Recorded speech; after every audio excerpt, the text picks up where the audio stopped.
Hola, bienvenidos a ZenForce 1 parte 2. Estamos continuando con esta serie de videos sobre Linux, en donde ya vimos una pequeña introducción a qué es Linux, los modos de operación y cómo podemos dejarlo habilitado para siempre. Por si no vieron el video anterior, vayan ya mismo a verlo, así pueden seguir con este. Mientras tanto, una de las preguntas que surgieron en la primera parte es sobre AppArmor. Ahí podemos ver los dos hermosos logos de Linux y de AppArmor. Esencialmente, Linux y AppArmor son lo mismo. Ambos son módulos de seguridad del kernel de Linux y cumplen la misma función. Lo que cambia es la interfaz del usuario. Normalmente nos vamos a encontrar con AppArmor en SUSE y Ubuntu y nos vamos a encontrar con Linux en Fedora, RHEL, CentOS y derivados. Habiendo dicho esto, busquen su bebida o infusión preferida y acomódense porque pasamos ya mismo al contenido. Y vamos a empezar por los conceptos básicos de Linux. Como seguimiento principal, Linux tiene la idea de un objeto y cada objeto tiene un contexto de seguridad. Este contexto se compone de tres partes: el usuario, identificado genéricamente como user-u, el rol, identificado como role-r, y el tipo, también conocido como domain o dominio, identificado como type-t. Entonces, un contexto de seguridad son las tres partes: el usuario, el rol y el tipo, y aparecen siempre en ese orden, y cada parte tiene como sufijo el guión bajo y el carácter indicando qué es, si es usuario, rol o tipo.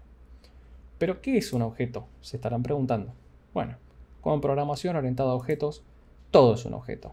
Los usuarios, los procesos, los archivos y los directorios, incluso puertos, sockets, pipes, etc. Todo en Linux es un objeto y como objeto es pasible de tener su contexto de seguridad. Pero cuando hablamos de objeto, hay que aclarar que hay dos tipos de objetos: origen y destino. ¿Qué? Bueno, source y target también, ¿no? Para los que gusten del anglosajón. Por ejemplo, un objeto origen o source puede ser un usuario o un proceso, que es básicamente un objeto que hace o que inicia una acción.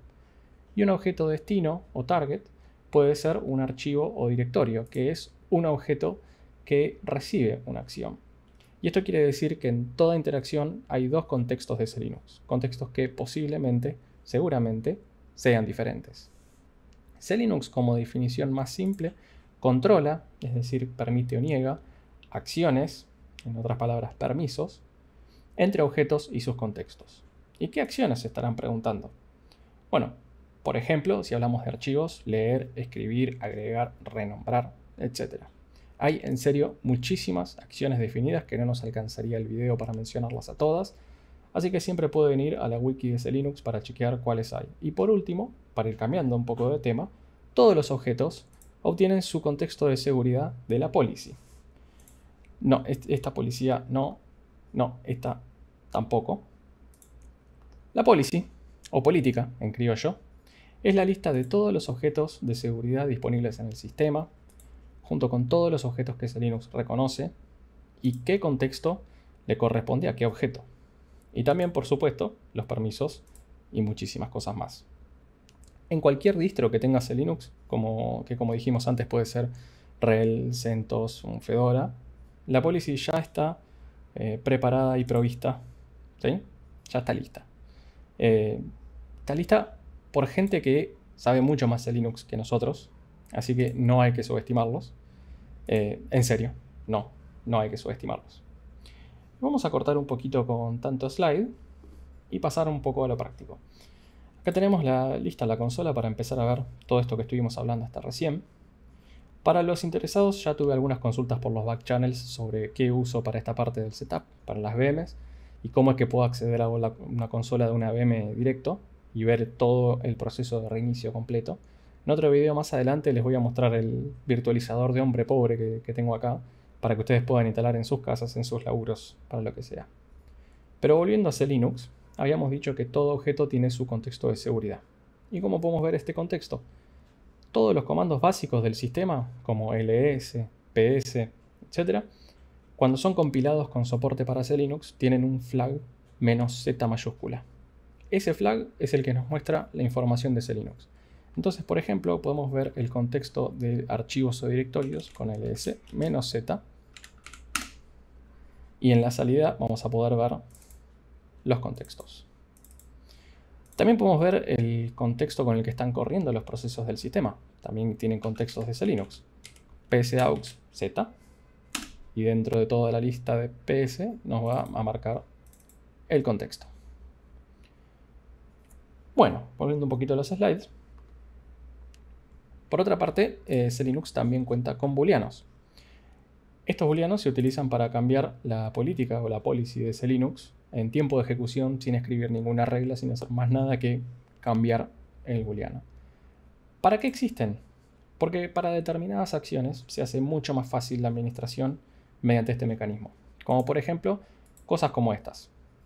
¿Sí? Son acciones que son muy comunes, que alguien puede requerir o habilitar o deshabilitar. Y en vez de tener que meter 7 reglas en cada caso, se puede englobar en un booleano. ¿Cómo los vemos o los cambiamos? Bueno, con getSebool-a para verlos y con setSebool para setearlos. Cualquier cambio de booleanos ocurre en el acto. Como máximo puede ser que haga falta reiniciar una aplicación si ya estaba corriendo, pero es todo inmediato. Y de nuevo en nuestra fiel consola, cortito y al pie, dijimos que para ver los booleanos podemos utilizar getSebool-a. Bueno, es muy larga la salida. Tiene unos 337 líneas, cortito. Tengan siempre grep o les a mano cuando quieran buscar a ver si hay un booleano para lo que sea que estén necesitando hacer. Y por otro lado, setSebool para setear on-off. Ningún misterio. El único flag que setSebool acepta es el parámetro "-p" mayúscula, que es para dejar configurado el booleano de manera permanente. Sin este parámetro el booleano queda configurado hasta el siguiente reinicio del sistema. Entonces simplemente para probar, este último booleano de aquí lo vamos a cambiar a on. Va a tardar unos pocos segundos. Recuerden, tiene que recompilar la política. Y una vez que ya lo cambiamos a on, lo podemos volver a buscar y vemos que ya está en on. Lo que sea que hace este booleano, que la verdad no tengo ni idea. Pero bueno, por ahora vamos a dejarlo como estaba, ¿sí? No sea cosa que rompamos muchas cosas.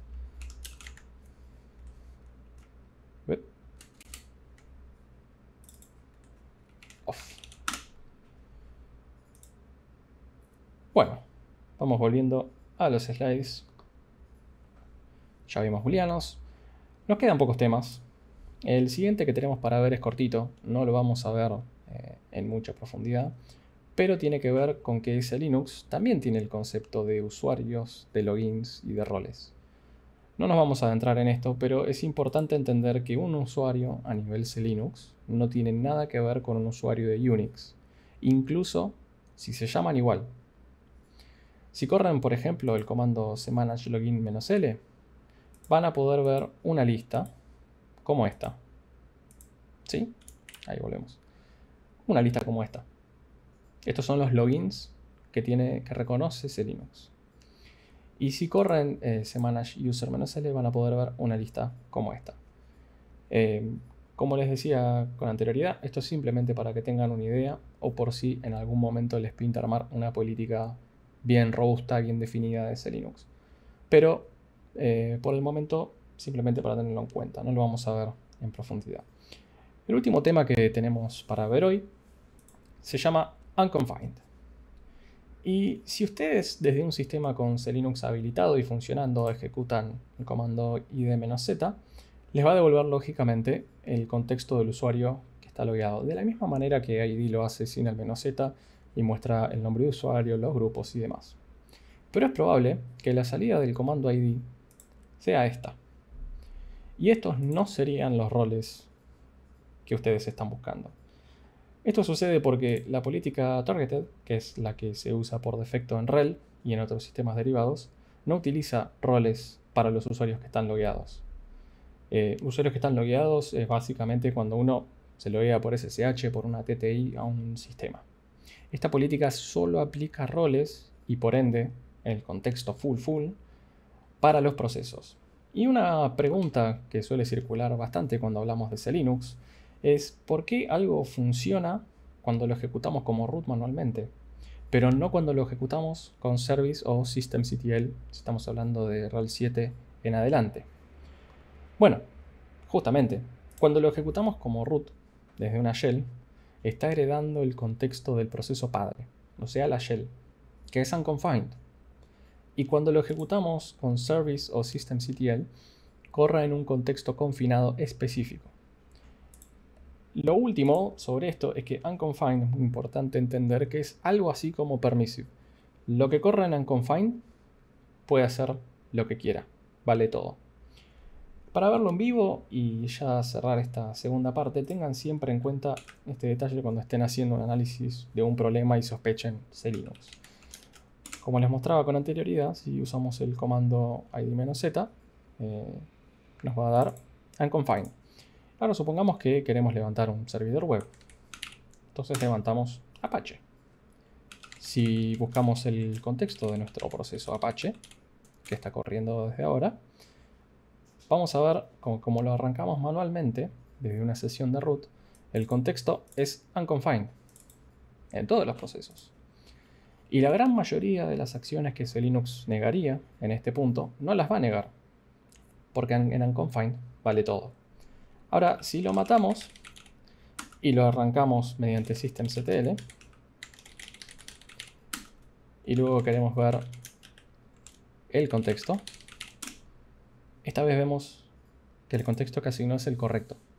Es el contexto con el que debería estar ejecutándose nuestro servidor web Apache. Y acá sí C-Linux está actuando.